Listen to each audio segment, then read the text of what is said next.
Well, hello, ladies and gentlemen. Welcome to the Star Maker Bolin Show on a Tuesday night. Lots to talk about tonight. I might have to go back and see what the advertisement of the show was tonight to remember everything that we need to cover tonight. I know we're going to talk about the $400 million bribe. We're going to talk about NBA playoffs, what little there is left of them. We're going to talk maybe a little bit about baseball. If anybody wants to bring it up, we can talk a little bit about baseball. Come on, Scooby. Hi, Scooby. What'd you think, man, about Pete Rose? That big. I don't know who Pete Rose is. So I just know there's some autographed bats of him around here and some baseballs that I'd like to get a hold of. But other than that, and we will talk about the reinstatement of Pete Rose. A little late. I will tell you what all I know about that. Got some extra information on why and how he got in and who is responsible. And this is actually apparently something that, for once, this guy can take credit for, that he actually had something to do with. Not that it makes me like him any better. It certainly doesn't. But we'll get into all that as we get a few more of you in here. Some of the projects we're working on tonight. We have really three families that wash all their laundry by hand. That includes their bedding, their sheets, their pants, their blankets, sweaters, whatever it is they got. They have to wash it all by hand. Jambi's family does that. Jasmine's family does that. And Honey Rose's family does that. So a couple of the fans wrote me and says, Kenny, what do we need to do to try to help these three families get a washing machine? And this isn't like in America, to where if you buy a washer and dryer, it can run you $700 to $1,200 or even more. Over there, you can get a standard washing machine spin dryer, because I don't think anybody could afford the electricity or really have the electricity to run dryers like we have here. But a standard washer spin dryer to just make their life a little simpler. How you doing, Billy? To just make their life a little simpler and much easier on them and some of the elderly people that are the families that do this. Jasmine's got elderly parents. So does Jambi. And so does Honey Rose. And it's very difficult for them to do laundry by hand. It's normally an all-day job, sometimes a 2-day job, when they're doing all their laundry by hand. I was checking to see if Bob had us on Facebook tonight. It looks like he does. We'll be on Facebook for a little bit. I know I say that sometimes, and if things are going well, I let Facebook run, and if not, then I get rid of Facebook. And if we're doing lousy here, then I end the show in 30 minutes and go do something else. And let's see. Oh, Randy offering a $25 challenge right off the bat. Thank you, Randy. Very kind of you. So what we're looking to do, you can get a pretty decent washing machine spin dryer without having to buy a used one to get something new with some type of a warranty. You can get one for about $100, $125 max. And I had another young man wrote me and told me that he would like to do a challenge tonight too. And he said he's going to do a good size one. He says, but I need the rest of the room to rally behind this and let's get these washers taken care of. And of course, we still have food. We have another emergency tonight. It's not the end of the world, but Joey Jean, y'all hear me talk about her from time to time. She's the 29-year-old single mom with 3 kids. Her husband has basically been, I guess, bedridden for the better part of like 5 or 6 years. And he's not much help to the family and actually requires a lot of care. And so she goes fishing every day to try to catch fish to earn money to support the family because he can't. And early this morning, they went fishing, and she writes to me from time to time, hey, we're going fishing. We're trying to do this. And she tries to be as self-sufficient as she can. That's why you don't hear us raising money for her on here very often. And but today, she took her little girl with her to go fishing, and a strange dog bit her little girl. They don't know who the dog belongs to. Nobody's claiming ownership for it. And this happened just a few hours ago. And thank you, Dan. Appreciate it. And so she said, I'd like to find who owns that dog to make them pay for it. Well, even if you found who owns the dog, the chances are very good that they're not going to have the money to pay for it anyway. So far, it is 1,800 pesos for the shots, vaccinations, and medication so far. And they said she's going to need 4 more shots. Those shots to protect her from what possibly might be a dog with rabies. So if we can raise this even for her in 2 stages, it's if we could raise about 1,800 pesos for her tonight, that's about $35. That'll get the initial vaccination shots and medication for her little girl. And then maybe we'll look at Thursday or maybe even next week to get her the rest of the shots she needs. And we can do that one in 2 stages. The washing machines, we'll see how we do on. Dan says he sent a little something on PayPal. I'll be checking all those out in just a little bit. Randy the Macho Man Satterley. Oh, yeah. Snap into a Slim Jim and leave Stephanie McMahon alone. That would have been some good advice to him back in his day.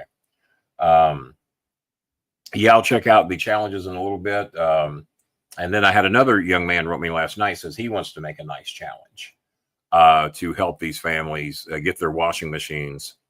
And like I said, it's not like what we have here, guys. It's not, we're not getting them Kenmore or GE big ass washers and dryers. They're getting a standard, whatever the hell washing machine they sell over there. And it's got a spin dryer in it.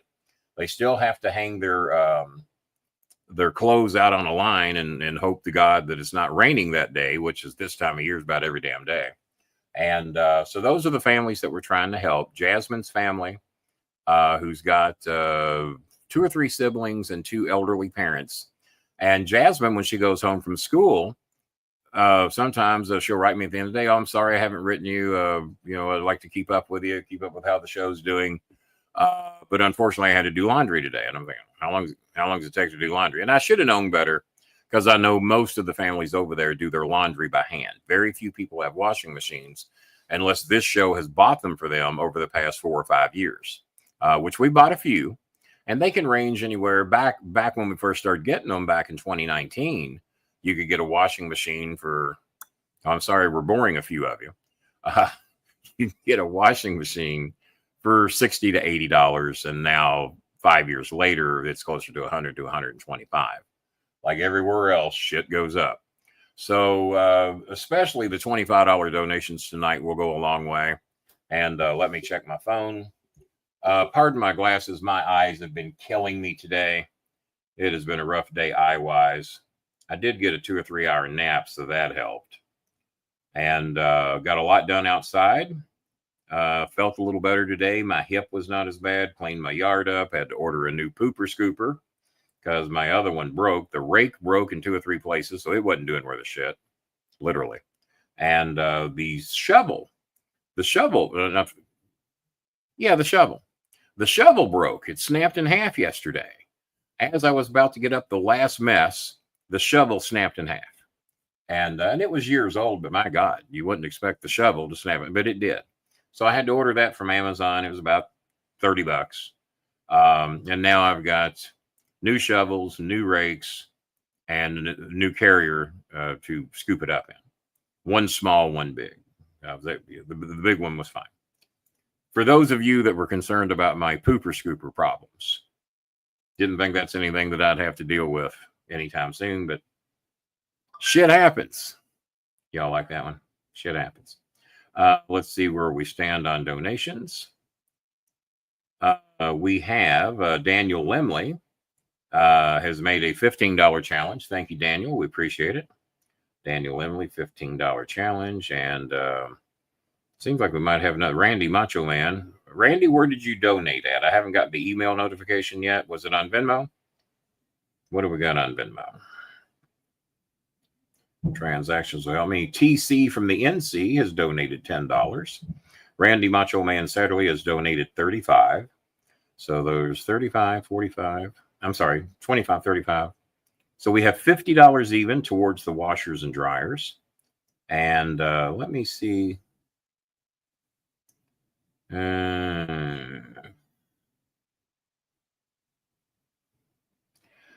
Eunice is always having problems. They're running low on rice because they've been feeding pretty much the neighborhood, including Yeling's family. And she says they only have about a week's supply left, and somebody in the neighborhood is offering a better deal on rice, I think, for about $30, they can get another 50 kilograms of rice, which is a pretty good deal over there. Because anymore, it's hard to get 25 kilograms for under 1,500 pesos. But there's a family that raises it around there that sells it at a pretty decent price. Hang on here. I'm trying to find that other person that said they were going to make a challenge. Let's see if they've done it yet. I think his name is Jeff Sanford. Let me take a look here, because I'm not getting a lot of my email notifications. Yeah, there's the 15 from Daniel Emily.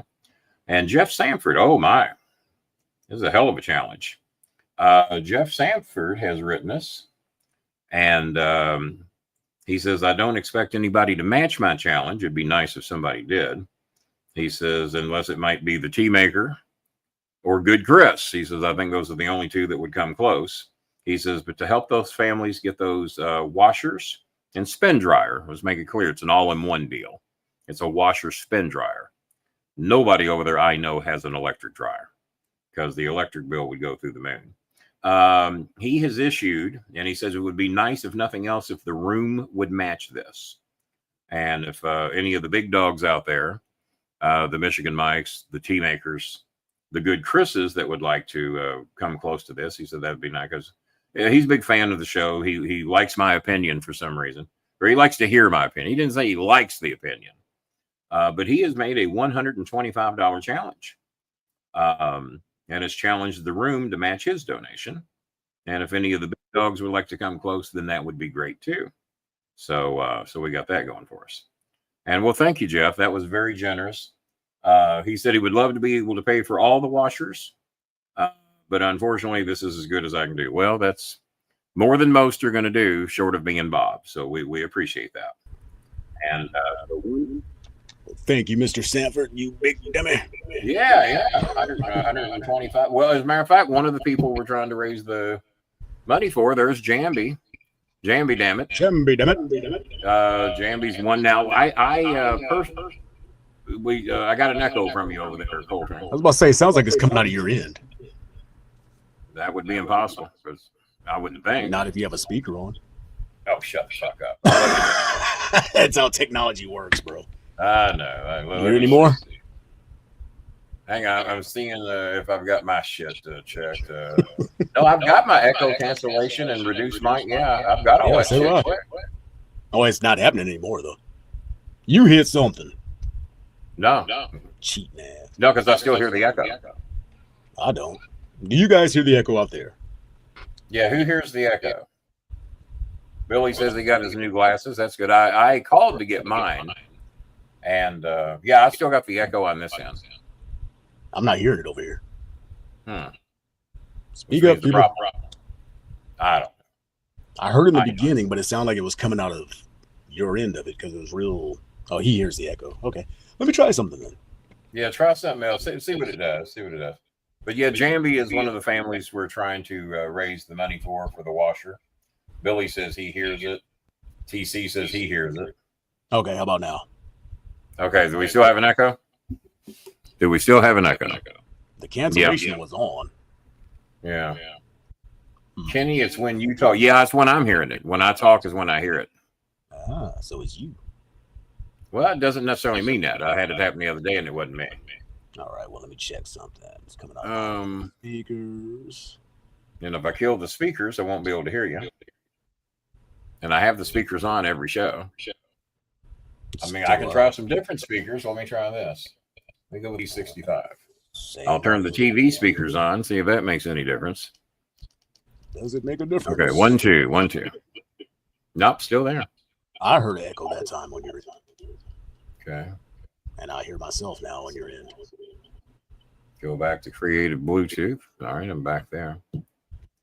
Well, it might be one of those fucking things we just have to deal with. Might be. I'll try a couple of. I don't know what else to do about it.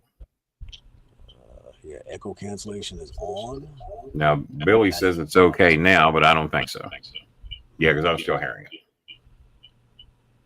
Let me mute and listen on the actual YouTube real quick. Yeah.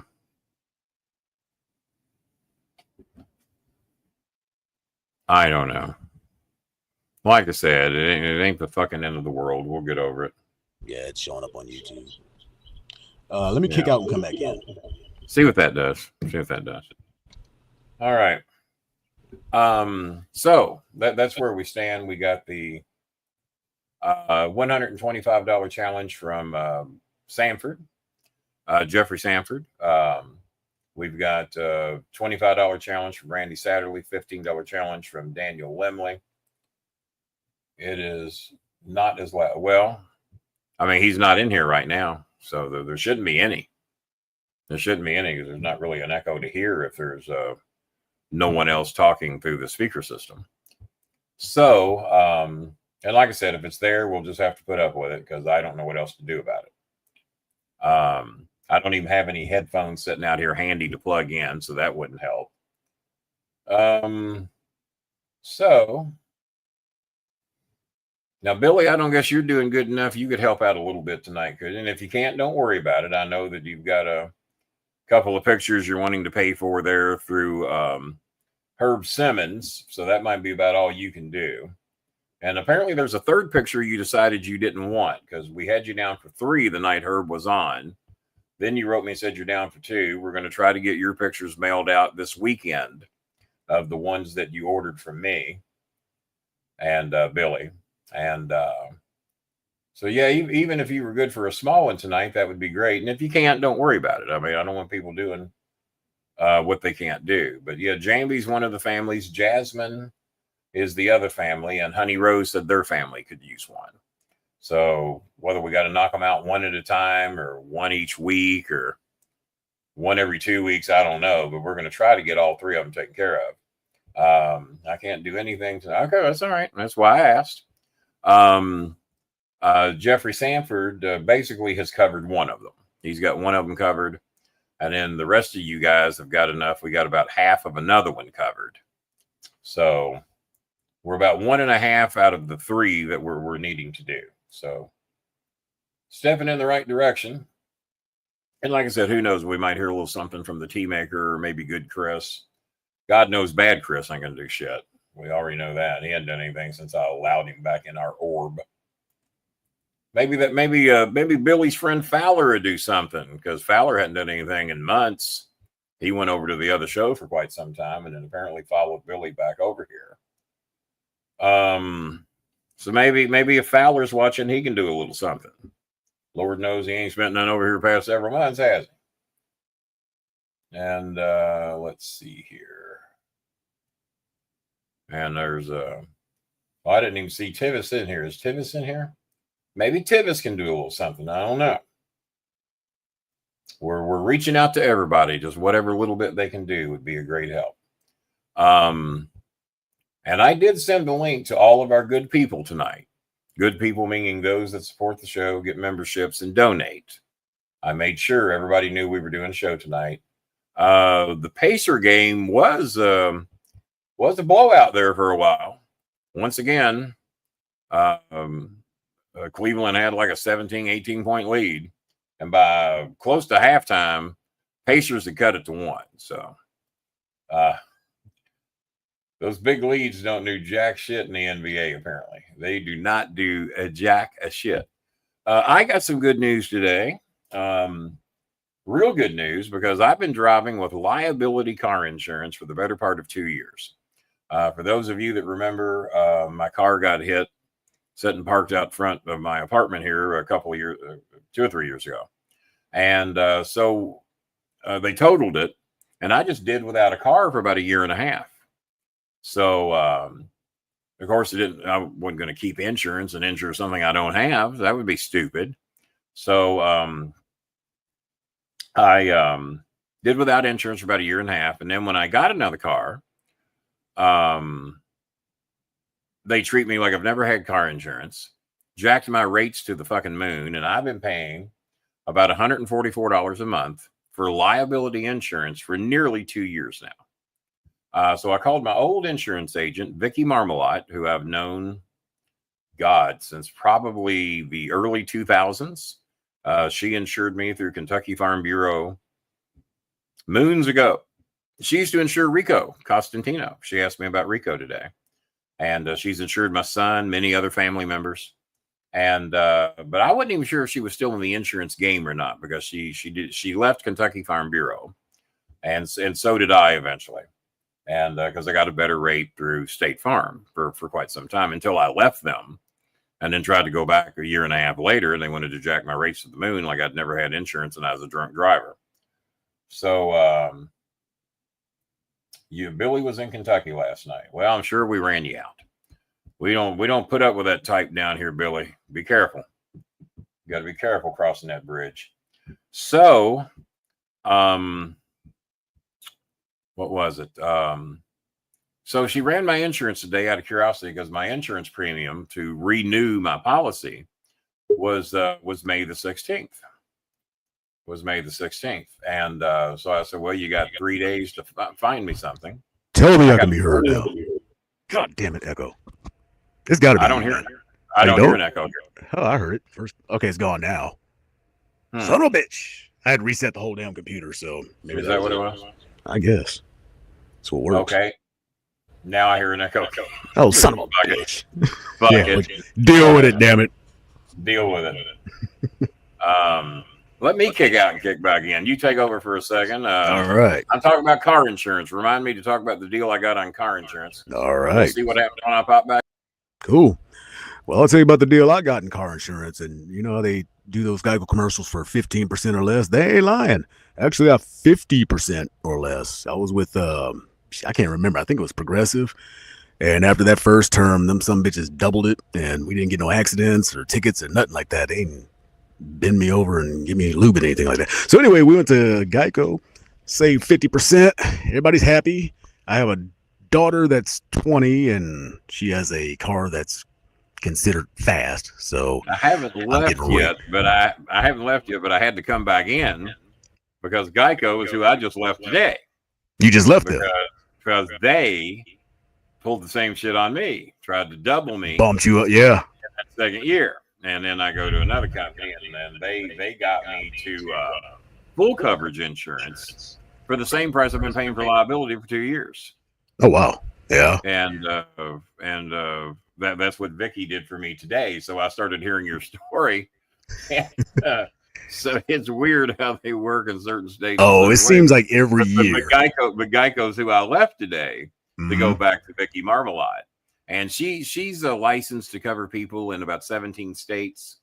So if you're interested in having somebody take a look at your policy, and especially if you live in Kentucky, Indiana, Tennessee, Missouri, I know she covers those states, and she says about 10 or 12 more.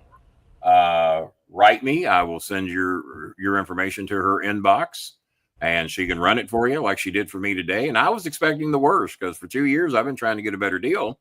So she sends me the quote. I said, well, I don't see any sense in switching. It's about the same, she says, you got full coverage or liability? I said, well, did you run liability? She says, no, that's full coverage. I said, are you sure that's right? So she runs it again, checks everything. She reports my entire driving history to me. I said, yeah, that's right. She says, nope, that's it. It's $4 less a month, $5 less a month if you use auto pay. So you'll pay $5 less than you're paying now, and you'll have full coverage. I said, have that payment come out on the 15th. So I sent her my banking information. And on the 15th, I'm switching over to hers and leaving Geico. And then you said Geico saved you 50%. Oh, yeah. Now, who'd you go to again? When I originally went to Geico, they saved me whoever I was with before. Oh, yeah. Because they were trying to charge me about $170, $180 a month. And then they got me in for like $130 something.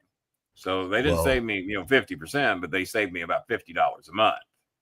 Well, with three of us on the policy and the two cars, it was initially like $500. And then Geico, and then they were going to raise it to like $1,000 for every 6 months. And so Geico was like, no, we can do like $2 something a month. Leave it to Texas to try to fuck somebody. Really?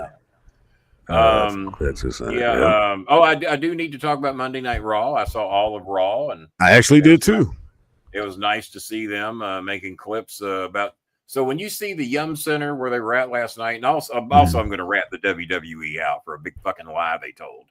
But when you saw the cameras, when you see the Yum Center, I'm 1.8 miles from the Yum Center. Okay. It don't take me no time to get to the Yum Center. Went there. The most recent event I have seen there was Earth, Wind, and Fire. Me and Maya went to see it. Yeah, we went there to see Earth, Wind, and Fire. And who else was with them? And Chicago. And and an old attorney, Jerry Lawler's old attorney, got me the tickets for it because Maya and Chris were working for that attorney at that time. So they got us the free passes for the Earth, Wind, and Fire concert. I didn't get backstage passes, but with me being handicapped, I got to sit in a premium area with no obstructions. Enough room to twirl and dance and shit. Dead center. And Maya, of course, being my guest, got to stay there with me. And she got a chair, and we sat there, no obstruction, nobody can get in your way, and nobody standing up in front of you, waving and flicking big lighters. And it was the best seat in the house. Just one level up with a perfect view of everything. And Maya said she'd never seen me cry so much because so many of the songs brought back so many memories. And it was just a great night, and got to do it free of charge. I miss Maya Papaya. Me and my mom have State Farm. No, you don't. You have State Farm. I'll just State correct Farm, you on that right now. Unless you stayed on the farm last night. Let's see. So, T-Maker, what was the price difference between insurance in Texas and Kentucky?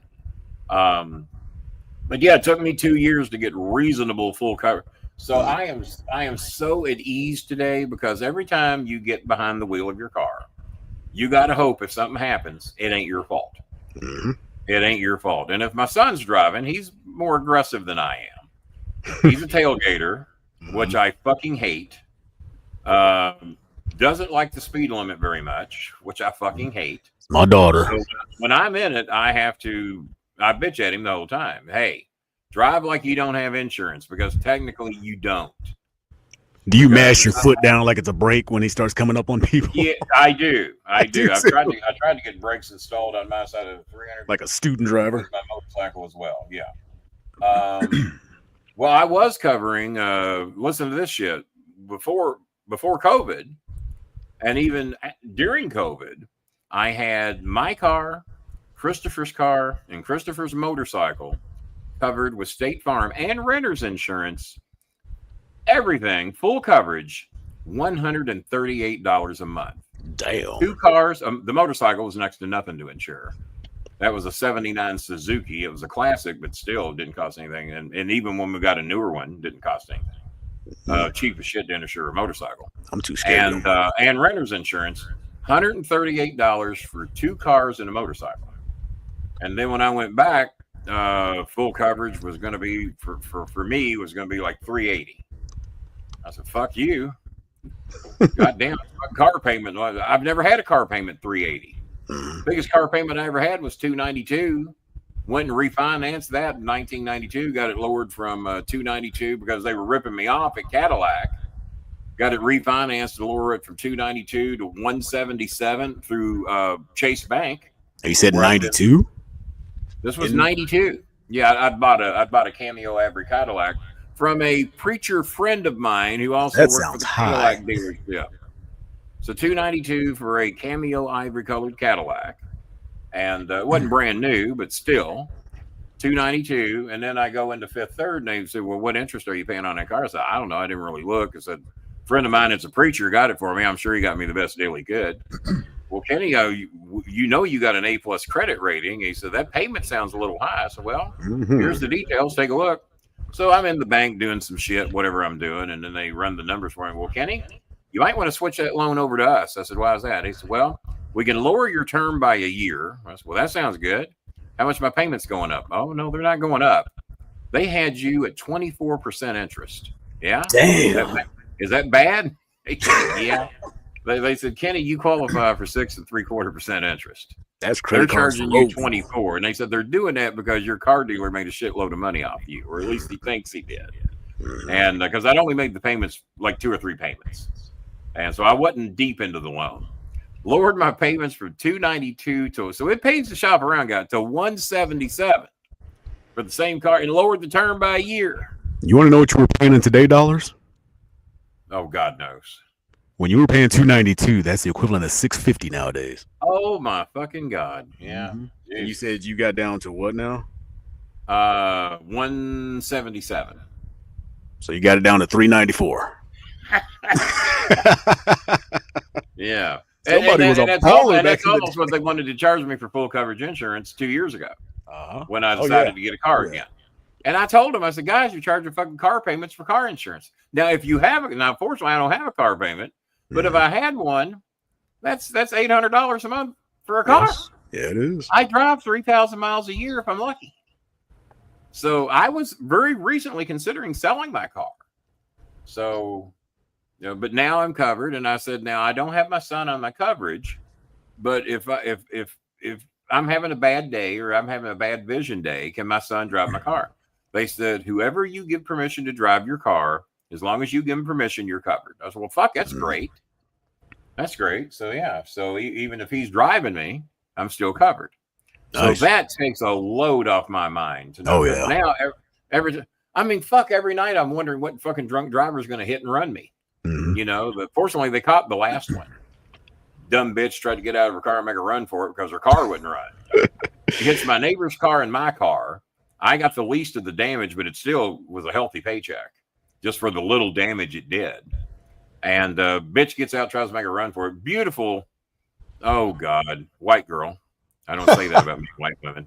Beautiful white girl, I would say in her early 20s, drunk as a fucking skunk, and had just got her car. White girl drunk.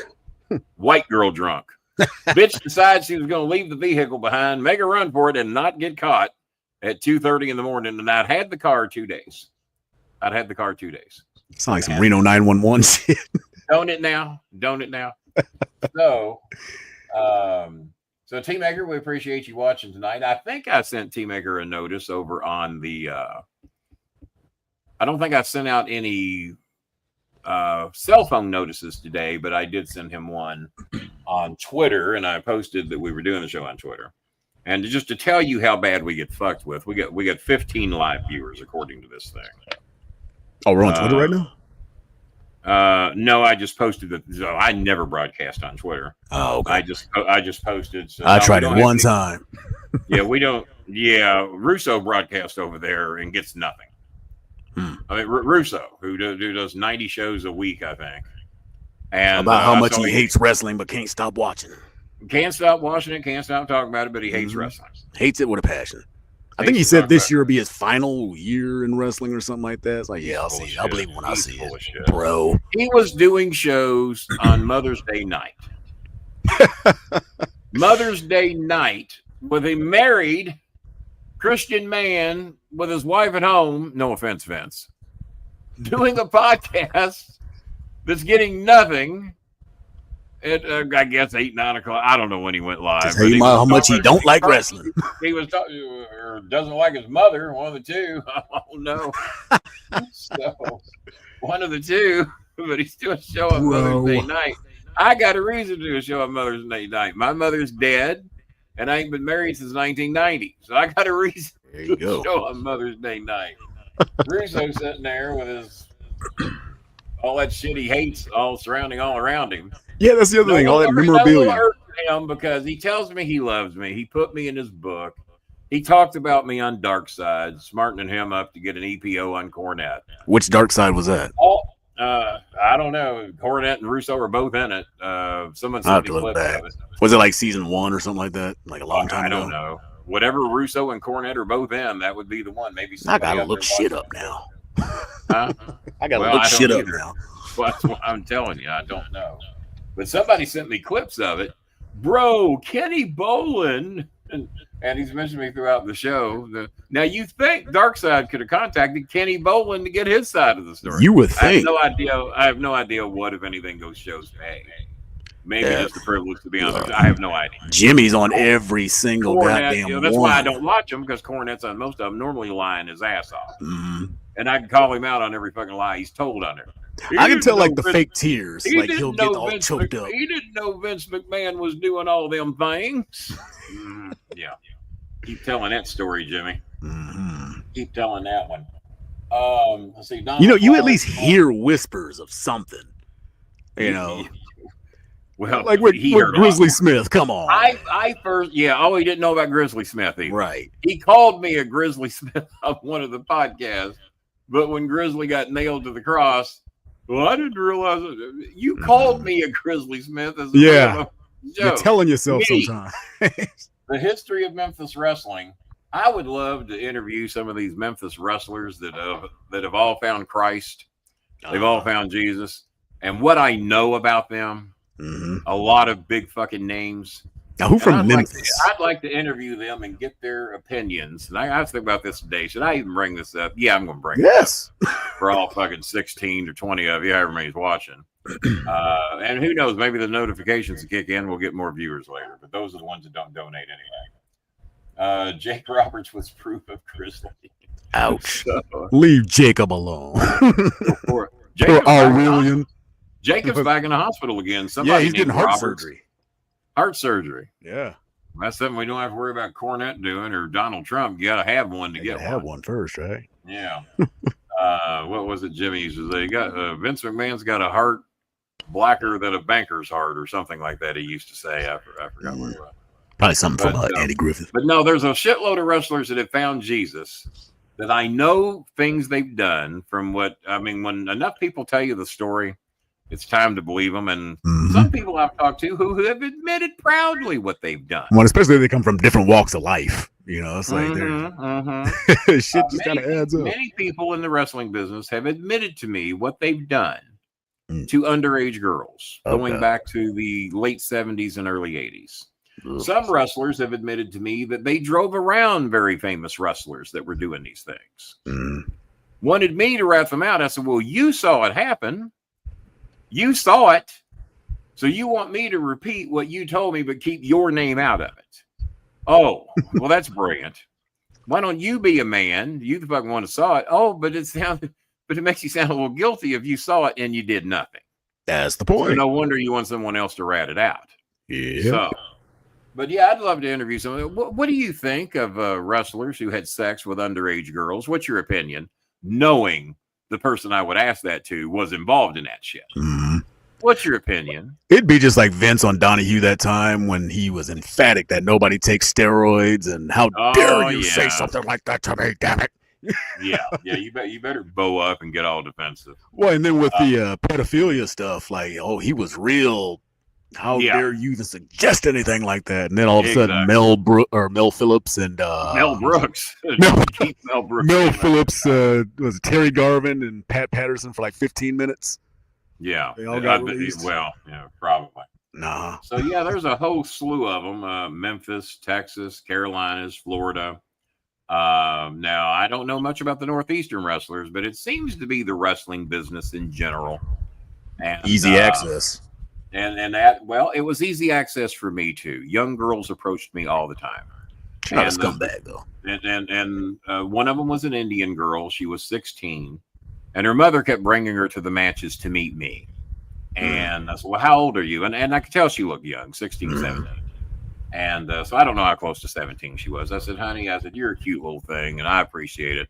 But you can, if she wanted me to take her out for a birthday party, I said, I tell you what, when you turn 18 and your mother brings you with her permission, I said, we'll go out somewhere, we'll grab some birthday cake, and we'll have a little birthday celebration. Yeah. Chuck E. Cheese. Actually, it was Frisch's where I took her and never touched the girl because she just fucking turned 18. Her mother brought her to me. And, but that was her dream, was to go out with me. And Cornette summed it up one night. I was at a nightclub with Cornette and them. I've been asked to do a personal appearance at a nightclub. And young girls, well, I'm pretty sure most of them were legal. They were in a club with alcohol. So I would say that they were legal. They got in the club with an ID. And a lot of young girls kept approaching my table that night. And Cornette was drunk as a skunk. And Sin was there. Hey, one day, baby. A few other wrestlers. And Cornette walks over to me. He says, Kenny, I see there've been a lot of girls at your table tonight. He said, yeah. I said, yeah. There's been a lot of them over here. Goddamn, man, this is a gold mine for you to come in here in these nightclubs. I said, these girls are all over you, man. I said, yeah. He says, do you know why it is? I said, I guess because I'm on television. Because you're famous and on TV. And he says, they love that shit. I said, it ain't because I'm good looking and gorgeous. I said, okay, well, shit. I was hoping. That was my first thought. But Cornette said it then. They fall in love with you because you're on television. Oh yeah. And we were on TV in 7 states here at that time. Oh, you see some of the ugliest people on TV get some of the hottest women just because Oh yeah, they got that little bit of local fame, especially in the wrestling business. Mm-hmm. So Billy says I get some young girls too, Kenny. No, mine were real, Billy. Stevie's Billy not that young. Stevie Nicks is not that young. She's as old as a computer. How old is Stevie 76? Nicks? She's 76. Stevie Nicks is 76 years old. Yeah, she's 11 years older than me. And but Billy, when you're with one of these young girls and you got an actual picture that ain't Photoshop, you're welcome to send it to me. So ask for ID, son. Don't play that shit with me, Billy. You know, any more girls in their 20s might have look cost young me a to donation right there. He'll be back. Go ahead. But no, girls in their 20s look like babies to me anymore. Like they're just those fresh faces just look too young. And I don't have a if you can saw the waitress I had at the Mexican restaurant, she was 21. She turns 22 November the 6th. I remember because I had to ask her when her birthday was because she was so fucking cute, just the prettiest, sweetest little thing that ever lived. And there's also a girl over there named Erica that's been waiting on our table probably 5, 6, 7 years. She probably started waiting on us when she was about 17 or 18. So it's been 6, 7 years. She's older now, still just a doll. But she couldn't wait on us that night. She was in another room, and she referred us to this girl. And I'm looking at her, I was like, holy shit, that ain't a bad backup plan. Look at her. And she had long black hair with brown streaks through the front of her hair. The prettiest face you ever saw. So I'm carrying on a conversation with her, and I've got they're like banana-flavored Cheetos. You can only get them in Korean barbecue shops. Maybe on Amazon for $15 a bag, but we were buying them for $8 a bag. Yeah, don't sound bad. Oh my God, they're great. So they're so good. I'm sharing them with all the waitresses, having them come over, and even the manager. And the manager said he was going to charge me because everybody's hooked on my shit. As we need to start selling this. So, and her name started with a J. I can't think of her first name. Jahandra or something. I can't remember. But she showed me her name, and then she pulled the name back so fast I didn't see the whole spelling. But maybe Johandra or something like that. And just the prettiest face you ever saw. And she's 21. She'll be 22 in November. I mean, goddamn, if her parents were cool with it and I was cool with it, it's none of anybody's business. Right. But when the girls are 18 or under, you have to show some fucking morals, regardless if you're famous on television or not. Well, that prefrontal cortex ain't quite developed either. So yeah, because now you're taking it. No, exactly. And that's why when we went out to dinner that night, yeah, she was a cute Indian girl, and I thought she was physically attractive. But she just fucking turned 18. Yep. And the mother was up to something. And mother said, oh, he's on TV. He's rich. Oh, yeah. Yeah, fuck him and have a baby with him. We're set for life, you know, because that's the thinking of some of these mothers. My son said he knew of a girl that was like 15 or 16, and her mother kept trying to pimp her out to all the wrestlers under the goal she'll get pregnant and we'll be taking care of her life because they thought everybody there was rich. Yeah, that is a misconception. They did not check the payroll of Ohio Valley Wrestling. They should have known better. So people working 3 matches for $25. Believe it or not, I think the donations have dried up. Even though we had some nice challenges there, we do not have another donation. You know, a lot of people get paid on Thursdays. Is that what it is? Yeah, Wednesdays and Thursdays. People can make pledges if they want to help out with the make a pledge situation and medication for Joey Jean's kid. That's about 1,800 pesos for that. Eunice says they could use a bag of rice for her and Ye Ling's family that's got the 8 kids. Those are the Bonnie Blackstone. I got news for you. I was about to ask about that. I know Bonnie Blackstone better than most of you. And that's as polite as I'm going to put it. Was she actually married to Joe Pedicino? To my knowledge, but I'll tell you this. And he's not with us anymore, is he? He's not. But Bonnie used to call me all the time. And yeah, I'm going to leave it at that. Okay. That's an off-the-air conversation. It's an off-the-air conversation. because Joe apparently knew. Really? Yeah. Well, I mean, I was close to Pedicino and her, and big guys of that age kind of expect their young wives to I guess. And I thought Bonnie was as hot as they get. I'm not into a lot of white women, but I like back in 92, 93, she was pretty hot. And And to my not, I was under the assumption Joe knew everything. Probably. I didn't hear that from him, but that's how she acted. Probably. And we'll just leave it It's at that. more rampant than you think. So yeah, Randy, I know Bonnie Blackstone better than you do. Now, what about Mike McGurk? Have you met her? I've heard about her, but I'm sure I've never met her. That's Leroy's daughter, right? Who's Leroy? Leroy McGurk.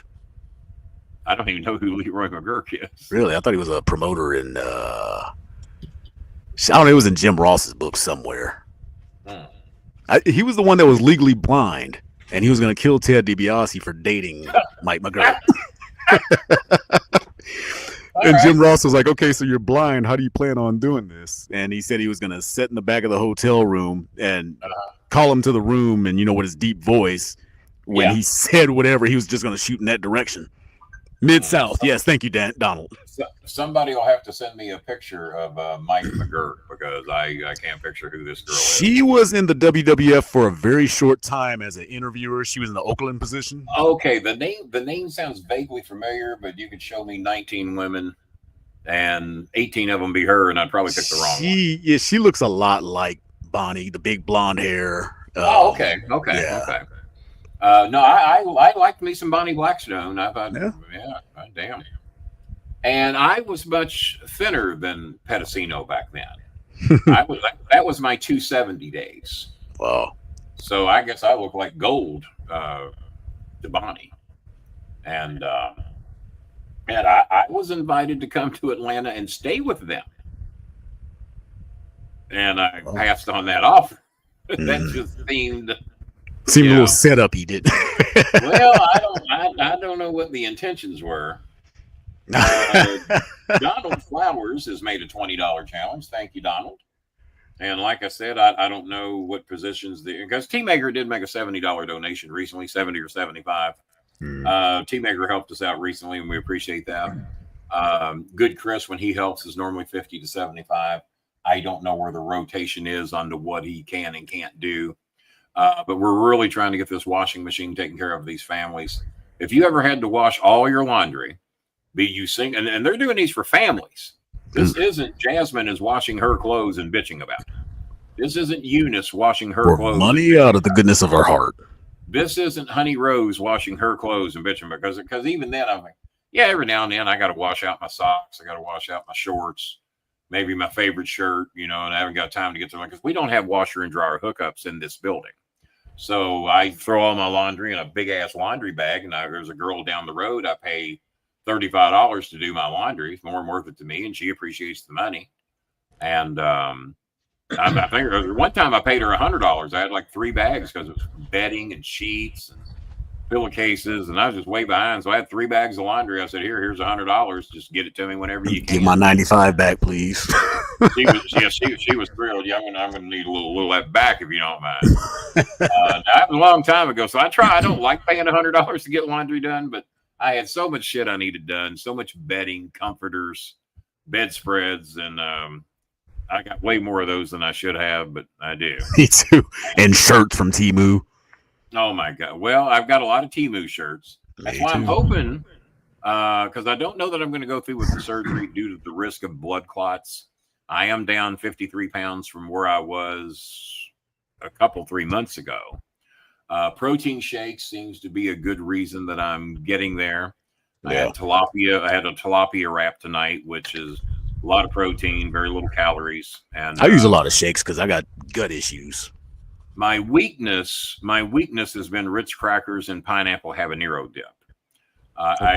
From what I read about the Ritz crackers and the carbs and calories, even if I ate a whole pack of them per day, and I normally do, it's not that bad. But my doctor said, well, if you could eliminate those and just do the habanero dip with maybe meatballs, chicken nuggets, chicken strips, whatever, and eliminate the crackers altogether. And he said, if you really want to drop some weight, maybe you go 30 days and only do protein shakes and see what that does, as opposed to having the tilapia wrap or a chicken wrap or whatever for dinner. By day 5, it'll give you diarrhea, but yeah. Well, I've done it before, and it doesn't affect me like that. Really? Almost quite the opposite. when I first got on the protein shakes. Now, do you use water or milk though? I buy the protein shakes out of the store. Oh, like, okay. Yeah, I was talking about the kind you blend yourself. No, I've had those too. I've got banana flavor. I got a shitload in the fridge, but normally if I buy $80 worth, you get $20 worth for free. Mm-hmm. So so you spend 100, get 20 back. So I'll buy $100 worth of shakes for $80.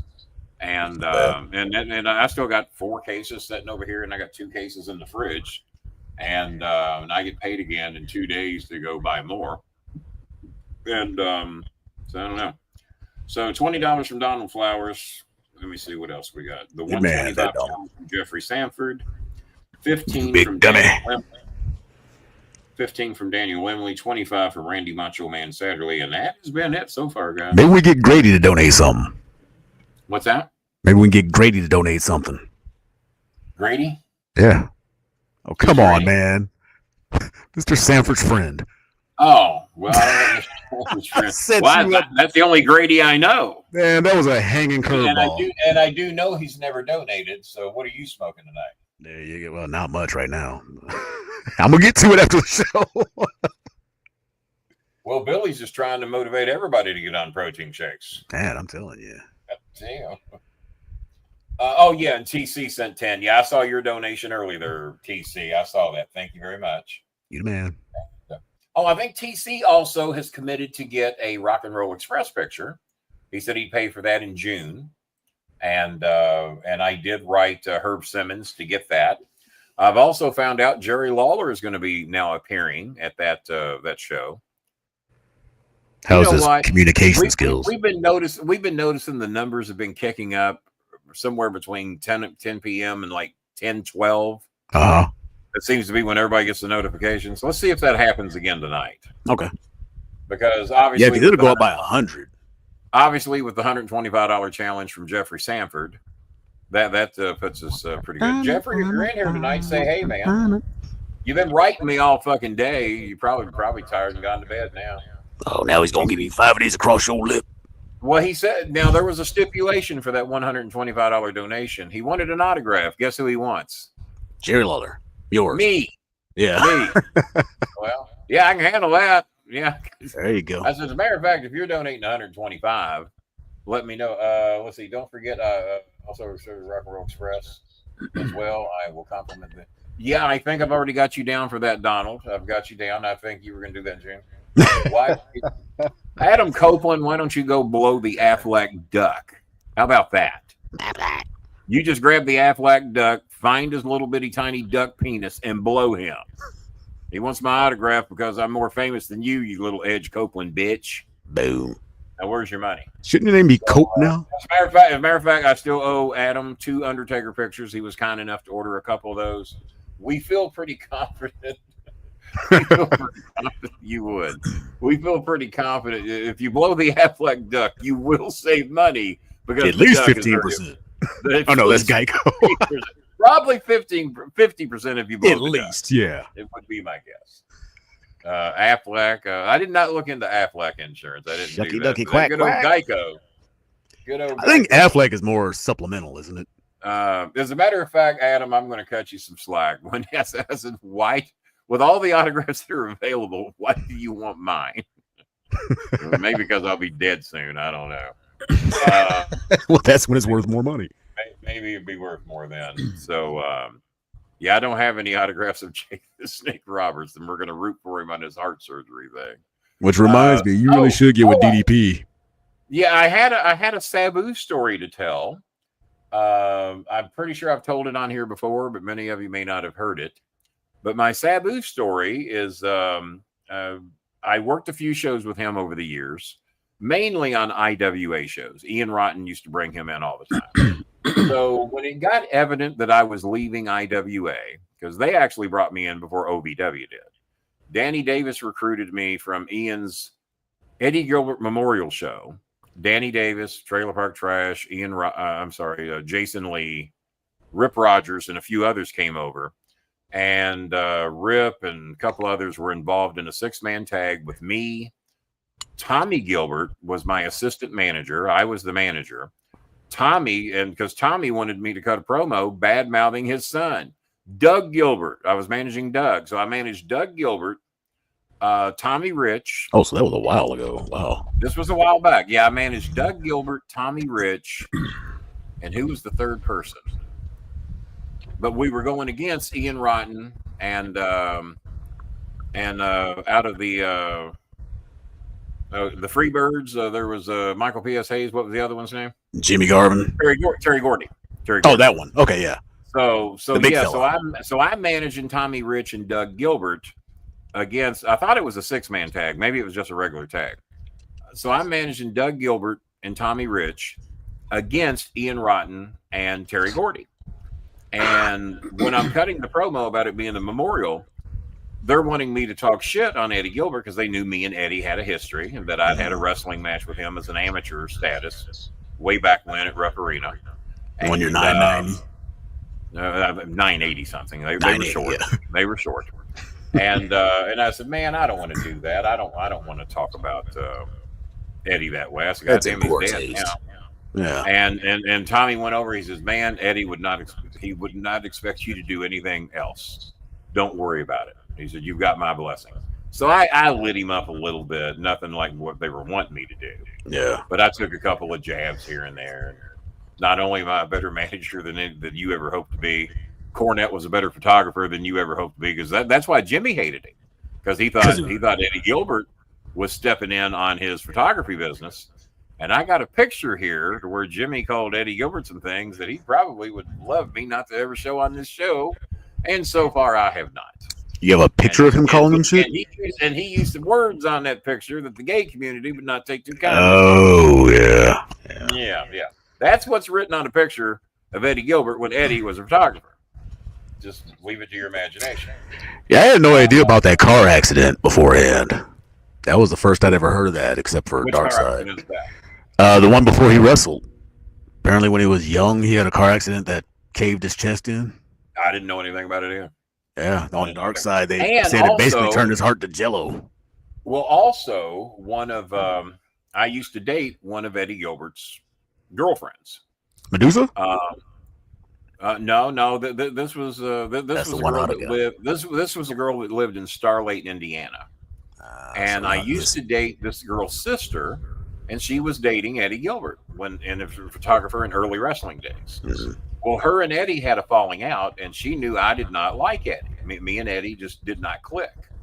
And so I live in LaGrange. She lives in Starlight, Indiana. She's got a car, and I don't. I'm not in the wrestling business yet. I'm just 18, 19-year-old fan down in the garden. Yeah. And I also know Missy Hyatt very well. We'll leave that alone. Really? She's aged well. I also know Sherry Martel very well. Oh, you bastard. Yeah. That was There's my biggest a lot crush. of things that I know that I've been kind enough not to talk about. And but except off the air. Yeah, I always tell you on this show that membership has its privileges. Being around famous people in the wrestling business has its privileges too.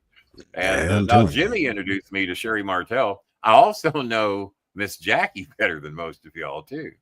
Do you know? Fact, there was one night backstage at Ohio Valley Wrestling, people were taking notes as to who knew Jackie well.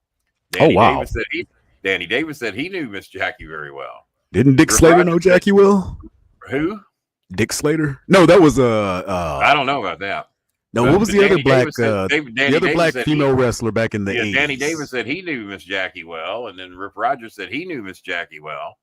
And Black Venus. That's who. I said, do you remember when Miss Jackie lost her hair? I said, well, there was an orchestrated meeting between me and Miss Jackie, and I didn't know she had lost her hair. But the wig came off. Oh. Then I found out. Woo. Because she had lost her hair in a match in Texas. Uh-huh. Came up here at the Louisville Gardens. I took her to Kingfish after the Louisville Gardens match. And I didn't know. So I know Dark Journey better than most of you all. Wow. Tampa, Florida to George Steinbrenner Bayport Inn. Howdy doody. It was Black Venus, right? She was a worker. I knew Dark Journey. I did not know Black Venus. Let me look this up because I know it surprised me that Slater would have been with a sister. I can't believe you're all throwing me up because here these names are up back to back. Missy Hyatt sat next to me at in Atlanta, Georgia, asked because she knew I knew Jerry Lawler real well, and she asked me if I could get her hired at Memphis Wrestling. And I took a good look at her. I said, "Yeah, probably." I said, "Next time I see Jerry, I'll let him know."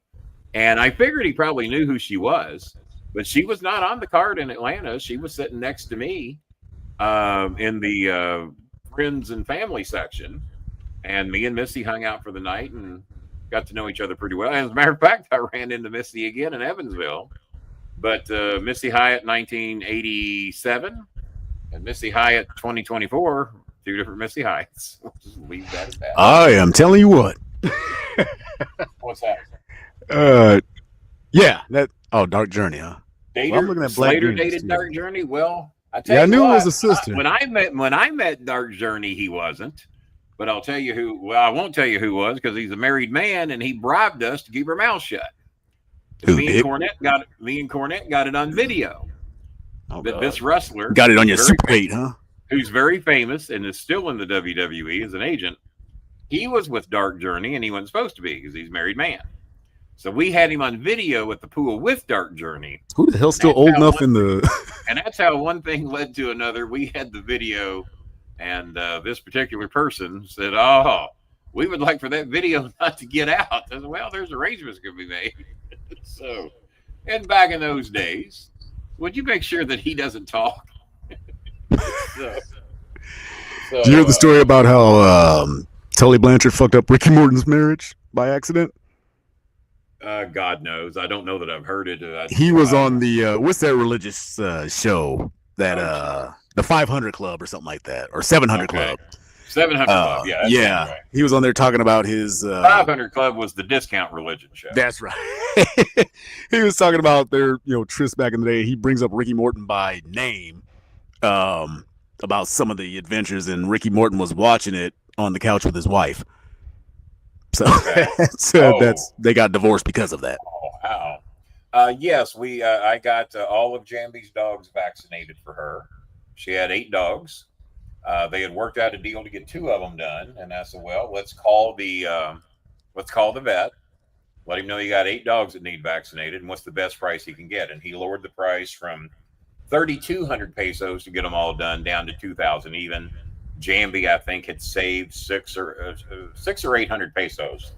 So I paid the difference, and we got all the dogs done, paid her some transportation money to get down there and get it done. And Jambi is always needing some help with dog food, water bill, electric bill.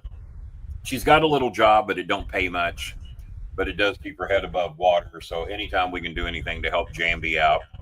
I used to have one friend on here that wanted to bring Jambi over here. And now he can't even raise $15 to help her. So I don't know what he was going to do if he got her over here. If you can't help her with $15 or $20, you know damn well what he's going to try to do.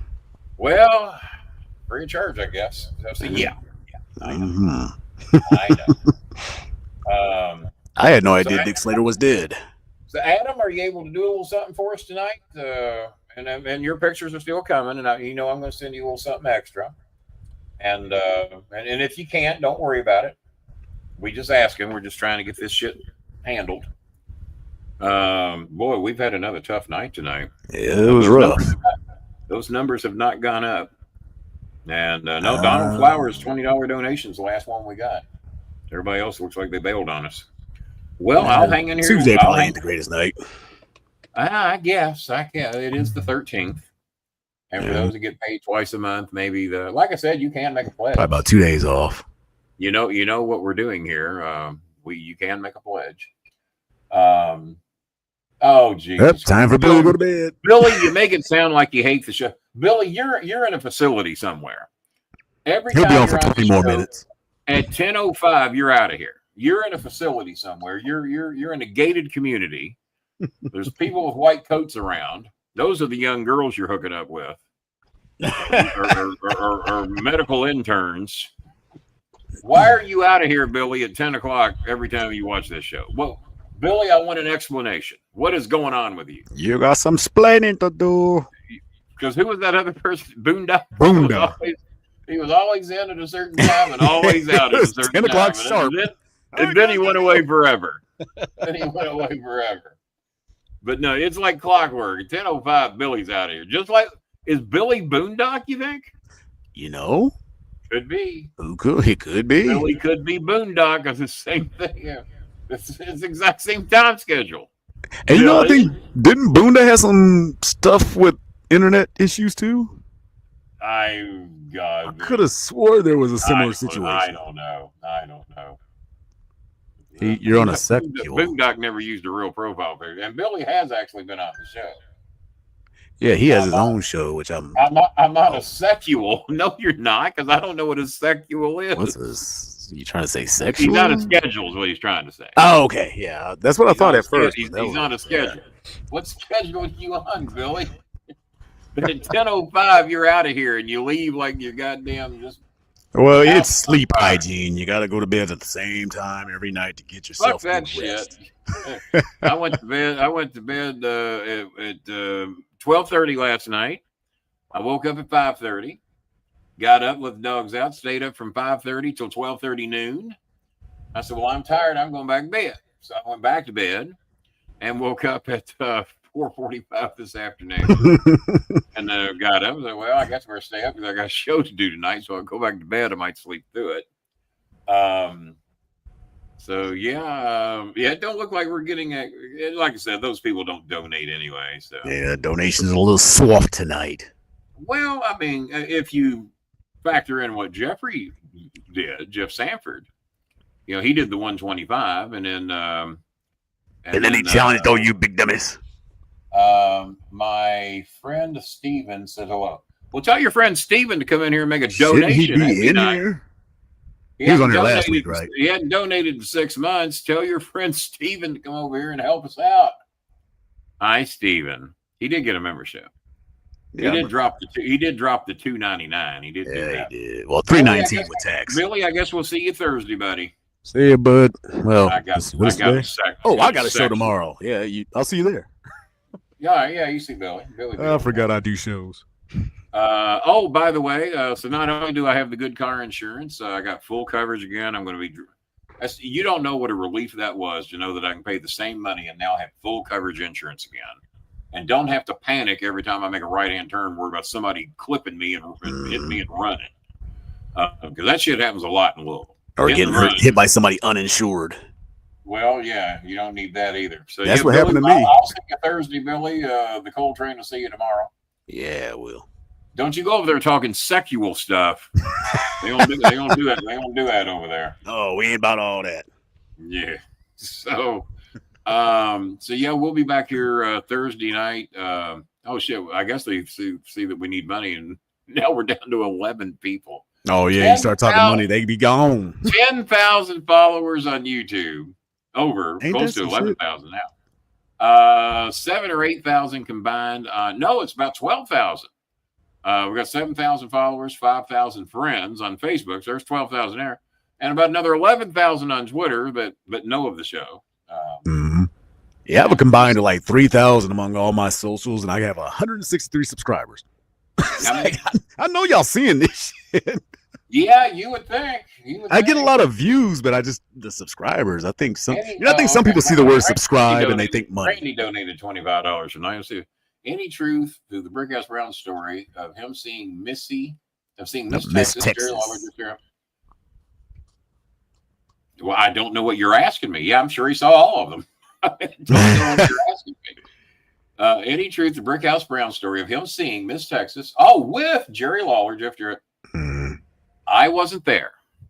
All I know is that any engagements that I had with the lovely Miss Texas, there was no one else around. She can even deny it happened. So, we're still friends. I mean, we chat every now and then. Not like. And here's the thing about Miss Texas. When she went to the WWE, she wouldn't touch nobody. Nobody. That shit changed. And there's 3 up there that were untouchable in the WWE. So whatever stories you heard about Miss Texas in Memphis, That's trying to play your way through AAA ball right there. Mm. You're just trying to make the majors. Yep. Once she got to the WWE, there were 3 women up there you weren't going to touch. I don't give a fuck who you were. Her, Molly Holly, and I can't think of the third. Ivory. Yeah, okay. Really? Oh, yes, she is pretty. Molly Holly was in my home. Never touched her other than a hug. Ivory was in my home. Never touched her other than a always hug. liked Ivory. Miss Texas was never in my actual home. But you did more than hug. But she wasn't in the WWE then either, so right. we'll leave it at that. Let's put it this way. I don't know Brickhouse Brown that well. We only saw each other on short occasions. If you won't get that opportunity again. If Brickhouse says it happened, knowing the 3, now I didn't know much about Frank, and I knew Frank Morrell, but birds of a feather, just factor that in. That's another reason I had to make my stands clear on when I was friends with Cornette. Young Jeffy too. People would assume the shit that Cornette was into that I would be into. Me and Jimmy were nothing alike on that shit. That's why I didn't go to any of the parties. I don't smoke. I don't drink. I don't do drugs. I don't snort any fucking coke. I don't get. I've never done anything other than marijuana. I don't fuck underage girls. I don't have girls fuck me to get on TV. I don't have my wife fuck guys to get them on TV. I have a lot of shit that I don't do. I had no reason to be in that circle. Now, if it was just me and Jimmy going to the movies, me going over to Jimmy's house to watch a pay-per-view, him coming over to my house for whatever reasons to watch a pay-per-view, as long as it was just me and Jimmy, or even me, Jimmy, Stacy, and Chris from time to time. But the group shit, they knew not to invite. They didn't even bother inviting me because they knew I wasn't coming. Either way. So that sounds hot. Trying to dirty that up a little bit. So, yeah. But that tennis racket came to play a lot. Now, now I don't know what else going on sports tonight. I mean, there could be a lot of people watching that Cleveland, Indiana game. Maybe I don't know why. Well, it actually got to be a tight game at halftime. So, yeah, they blew a 17-point lead. Donovan Mitchell is playing tonight from the University of Louisville. So for his sake, I like Cleveland because I like the star being a Louisville guy. But the Pacers are 90 miles up the road, and that's where me and Cuban met to launch John Cena's career. So got a little bit of affinity for that place. Yeah, and they're only 90 miles up the road, and they're an old ABA original team, the Kentucky Colonels. Indiana Pacers used to feud all the time back in the ABA days. So the Sabu story, I never did finish that up. We'll go ahead and get that wrapped up here. So we'll be out of here within the next 15 minutes. Ain't nobody else donating. So Ian had found out that I was leaving his company to go work exclusively with OVW. Danny Davis had called me and says, Kenny, said, I'd really love to have you over here with us. Right now you're working both companies, but I would really like you to be exclusive to us. What would it take for me to do that? I said, money. Well, Danny, to be honest with you, this is your lucky day because I was about to give you a call and say, hey, Danny, what do we need to do to make me exclusive? Because I've about had my fill of the shit over here. So tell me what you can pay me. I said, I know you're not rich over there, but you have to admit I will be I have been and will be a great supplement for your show. We didn't know anything about a WWE contract coming. This was in November of '96. But I will find ways to make money through your company, but I need a base pay to go over there. And so he made me an offer that was reasonable.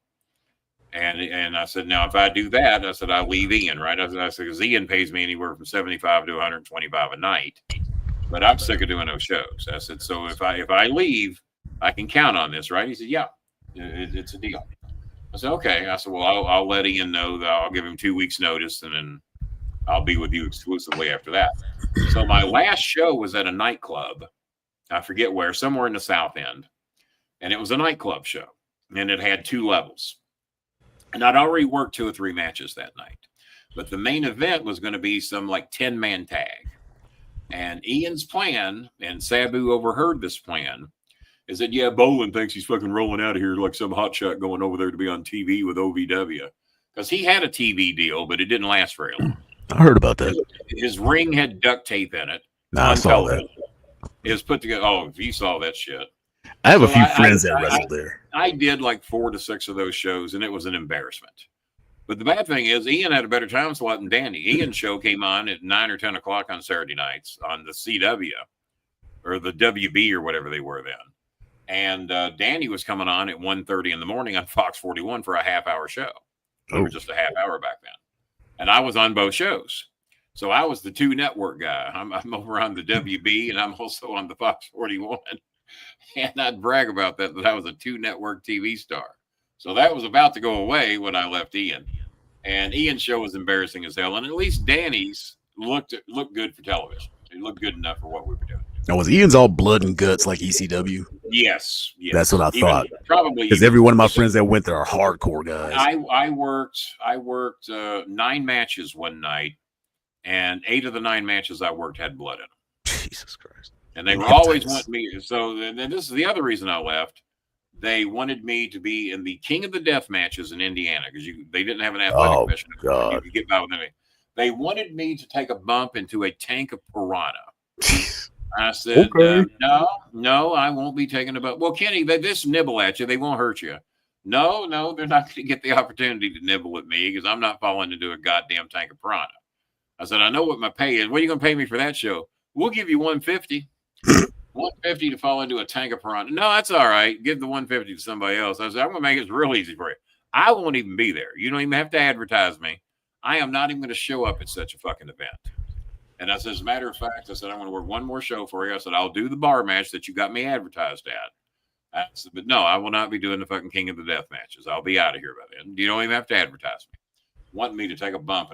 So Sabu gets the word that in the 10-man tag, faces and heels are all going to get me. The faces are going to get me in the heel because Ian has put this together. They're all going to beat the shit out of me, or at least they think they are.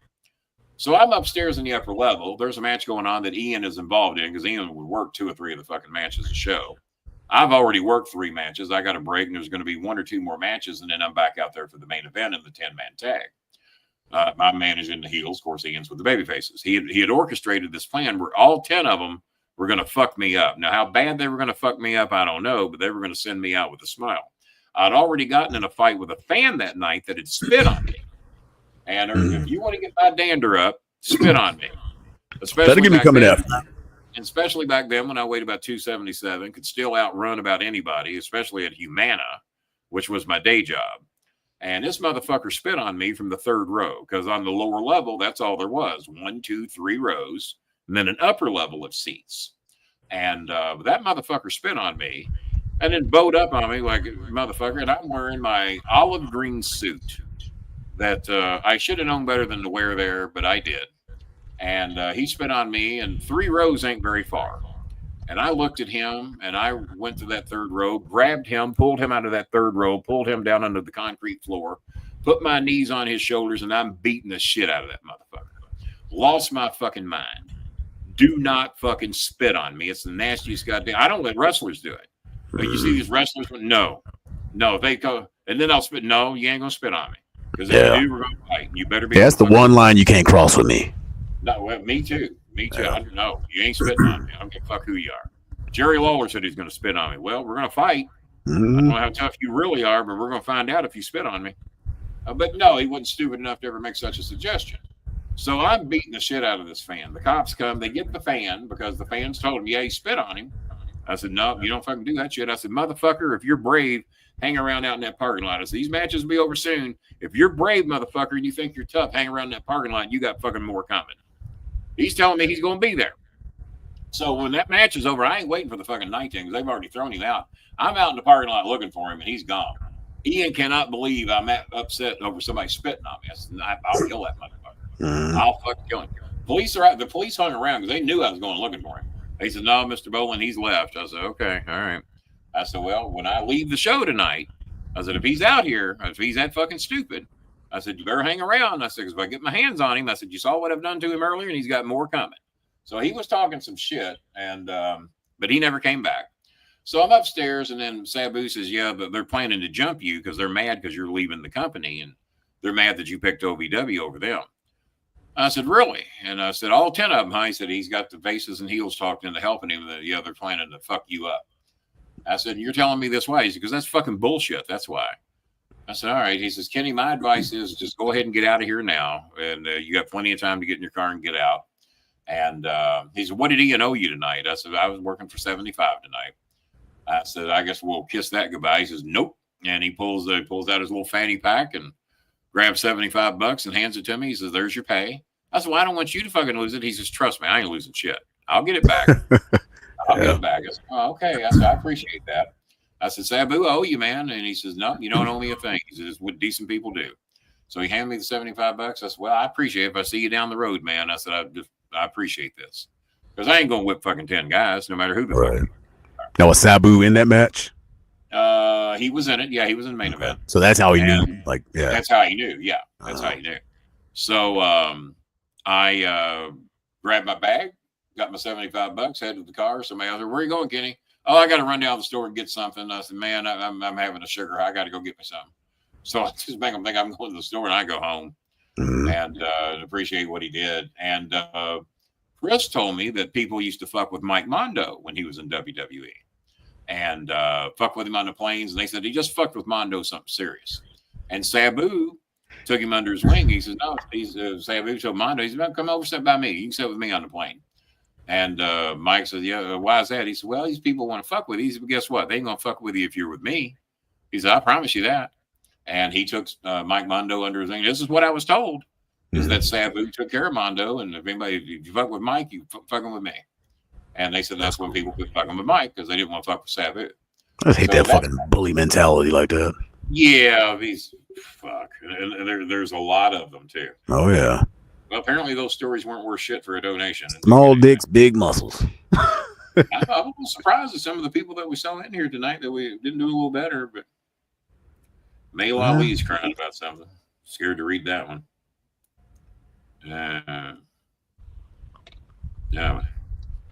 No.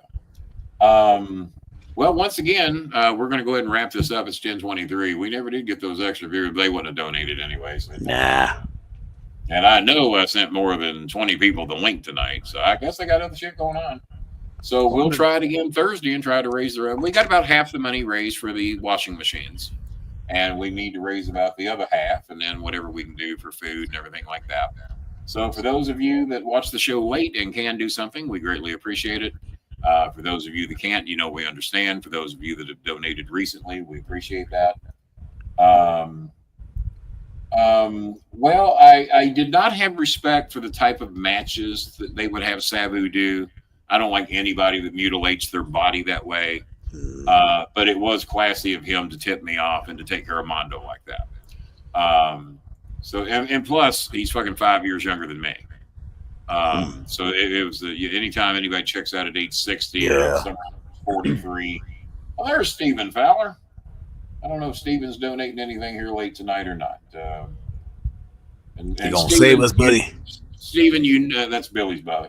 Yeah. Maybe they rotate. Maybe they have a shift at the store. They switch out. Billy's got to leave at 10 o'clock, and Steven comes on at 10:05 or something, 10:15. Yeah, if Steven's able to donate and help us out with those families tonight, that'd be great because you got a lot of time off there, Steven. You disappeared on us for a while and went over to that other show.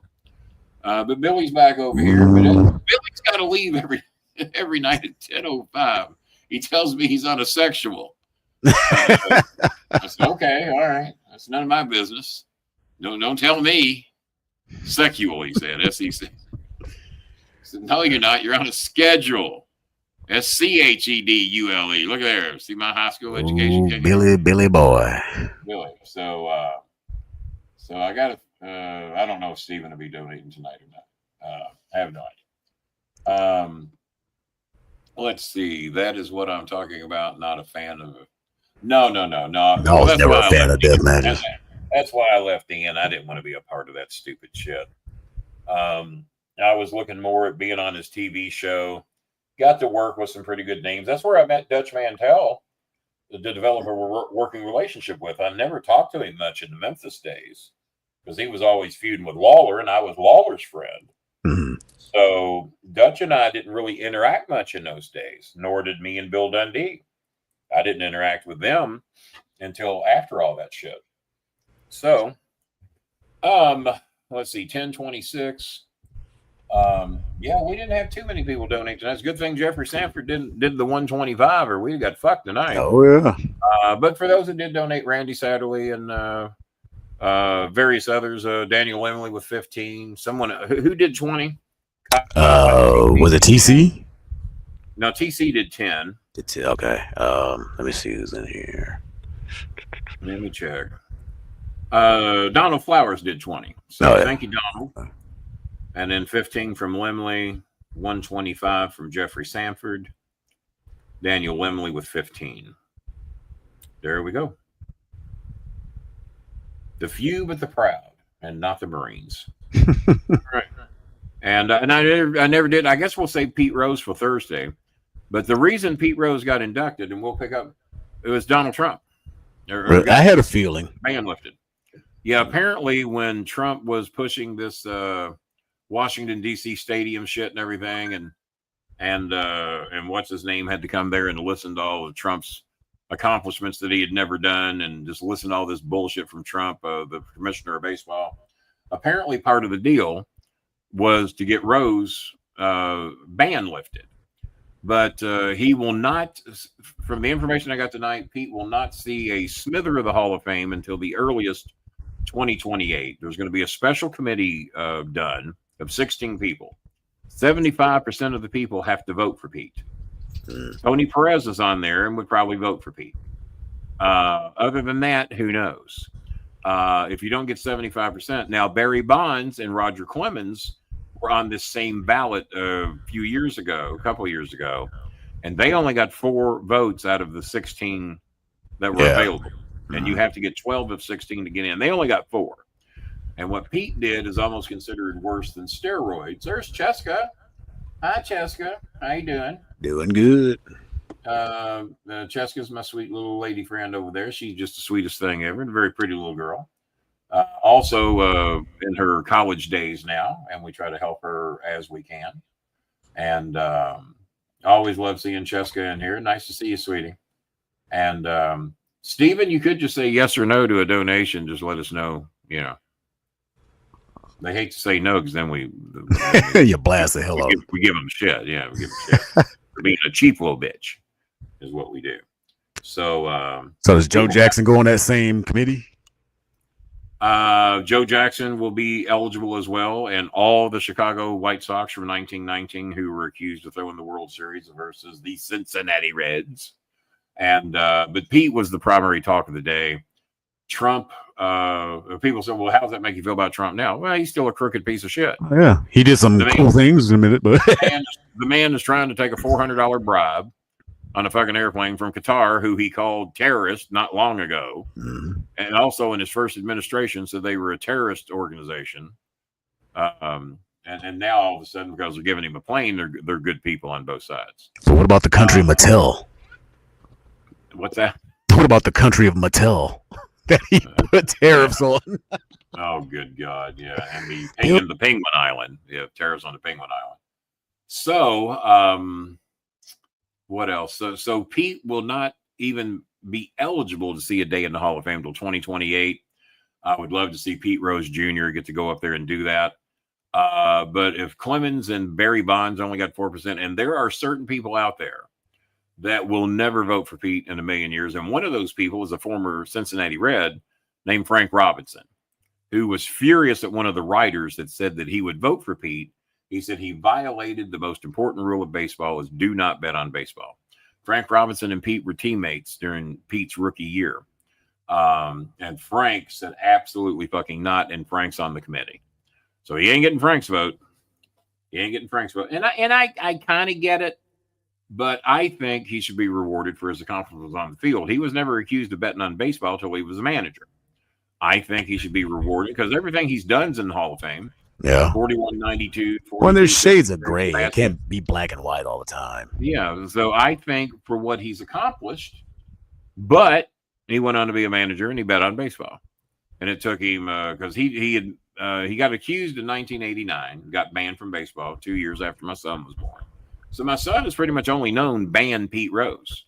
Mm-hmm. You know, he never, only through highlights has ever seen the player. And so I said I was going to talk about this more on the Thursday show, but And people were saying, well, do you like Trump now that he got Pete in? Well, he ain't got Pete in. He just got him off the list. Mm. And that was Man, it takes the slightest little accomplishment. And if anybody was a Trump supporter, it was probably Pete Rose. Because Trump and Pete both blew Vince McMahon. Oh yeah. You know what type of person he is. Mm-hmm. So, and Pete was definitely not known as a choir boy, but a hell of a baseball player. Yep. So if you want to put him in the Hall of Fame for being a hell of a baseball player, probably no one else deserves it more than he does, especially to get in as a non-power hitter. And he's got a record that's never going to be broke. Yeah. No one plays long enough. No one stays not injured long enough. Pete was almost never injured, even though I went to the first game I ever went to see for the Cincinnati Reds. Pete didn't start the game because he burned his arm on the AstroTurf at Riverfront Stadium the first week it opened. Damn. He dove for a ball and he got AstroTurf burn on his arm, and he only pinch hit in that game. So I only got to see Pete as a pinch hitter, and he didn't miss very many games. So, but no, that record will never be broke because no one's going to play long enough to break it, and no one's going to stay non-injured long enough. And boy, how about Halliburton? Yeah. Halliburton was lighting them up tonight. He hit 4 of the goddamnest 3-pointers down the stretch to cut it from 17 to a 1-point lead near halftime. And then who's the poor guy with somebody tore his Achilles heel in one of the NBA games? Their best player, one of their best players. Why am I blanking out? I know. I know his name as well as I know my own. I can't think of it. Yeah, it's age is coming. Well, age has already got here for me. Yeah. Let me look here. Thought we might get a last-minute donation, but we didn't. All right. Well, folks, it's 10:33, and my clock, as soon as I said what time it is, the clock switched. Thanks to those of you that did donate tonight. Jason Tatum. Jason Tatum, yeah, he's done till this time next year. He will probably not see another game in the NBA until not 2027. And you're never the same. And they're never the same. No one ever bounces back from that Achilles. And it's more mental than anything. You don't want to plant a lot of it's mental because because all he did was make a little slight move. And because everybody thought he got hit, everybody thought maybe he got kicked. No, he just made a little slight move and snapped. I mean, that could happen to me or you taking the trash out. Exactly. Going to clean the poop out in the yard. It can happen, I mean, look at me at 65, all the weight I've carried. Fuck, I'm goddamn lucky it's never happened to me. And you saw the pain he was in when he went down. Oh, God. I mean, the guy grown man fucking crying. And Dominique Wilkins said that was the only time he cried from pain as an adult was when he tore his Achilles tendon. Yeah, well, everybody I've ever seen have that happen cries. So, I'm pretty, at my age, I never get that fucking shit. You remember when Don Shula tore both of his Achilles tendons walking to his office? Who? Don Shula. I remember when Vince McMahon blew out both quads jumping in the ring. Oh, yeah. That was funny, too.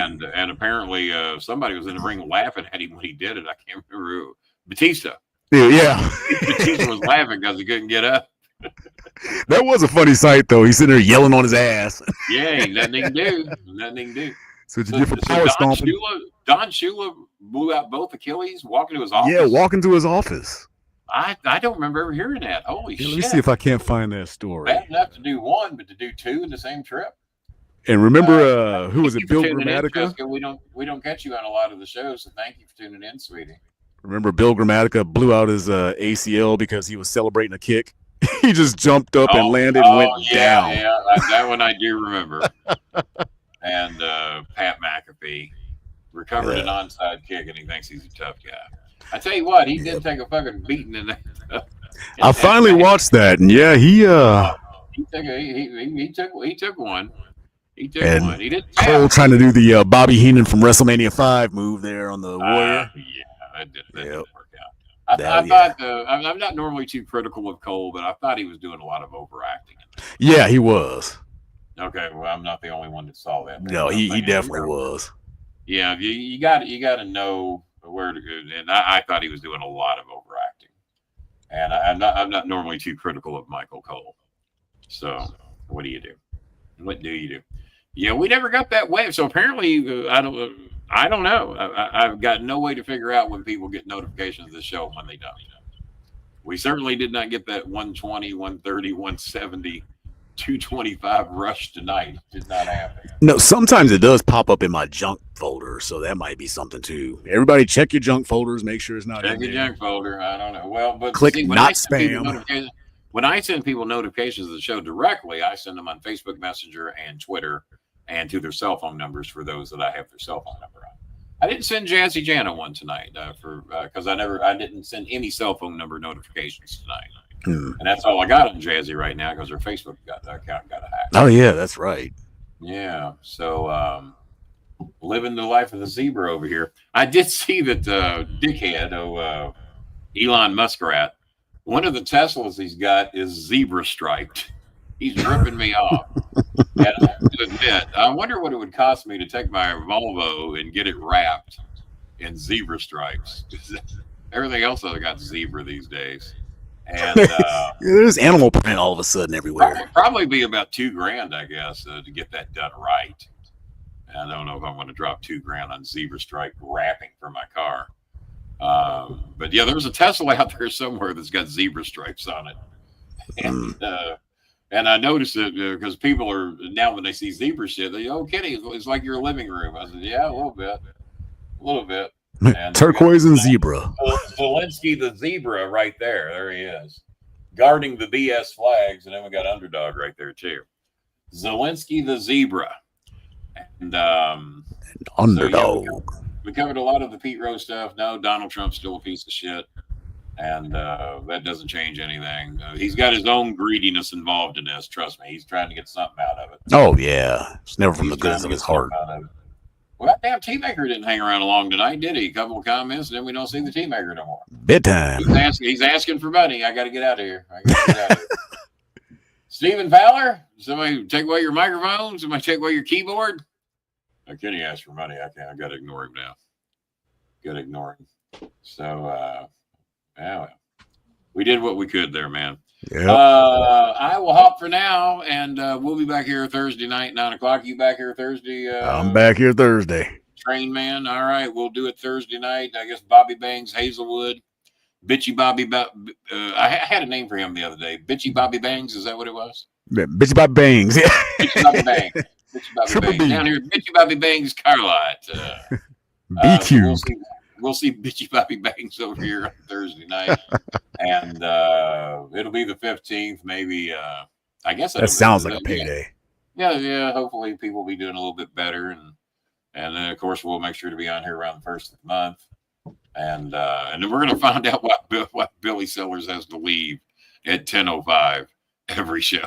I'm on a secular. Mine's 1-0. All right. So until Thursday night, 9:00 Eastern time, I'm the Star Maker. That's the Coletranes.